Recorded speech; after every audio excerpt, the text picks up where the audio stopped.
Hey guys, Rob from ASD here. So, if you listen to the radio show, you probably either just heard me or maybe you re-listened to it and you're hearing this a little bit later and heard it a little while back. Talk about this mom who came and speak to me and a bunch of other folks at AST. And I was talking to Steve Miller about this awesome conversation we had and all these amazing things that she said. And one of the things she just kind of said in passing was, I needed an ABA person to come in and explain to me what an extinction burst was, and I needed to know that sooner. So, here is your video blog explaining what an extinction burst is. It sounds scary, and unfortunately they have moments where they can be a little bit scary. Not so much that they're that horrible, it's just that they can be a little disheartening. And an extinction burst is essentially things have to get worse before they can get better.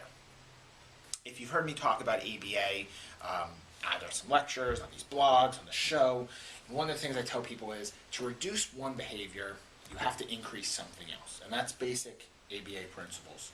So when I put a behavior on extinction, that basically means I am no longer providing reinforcement to it, and I am no longer going to allow that behavior to get what it was intended to. So a child tantruming and screaming for attention no longer gets attention. A child who throws their pen and paper on the floor so they don't have to work, well, that pen and paper gets picked right back up and we put it back on the table and keep working. They don't get to escape the task. That's extinction. The problem is that when you start doing that, the person gets a little ticked off. They're not too happy because they say, hey, this has been working all along. Why isn't this still working? And you see things spike, get a little worse, or what we call an extinction burst.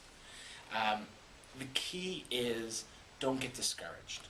Work with your team, see it through, and make sure there's a lot of reinforcement for the good behavior you want to increase and that you want to see improve and increase along the way. So, hope you understand, hope you don't get discouraged. It's natural, it's part of ABA, it's part of the process, but it's something that can be hard and is always best to stay consistent and work through with your team. If you got questions, more info at autismtherapies.com.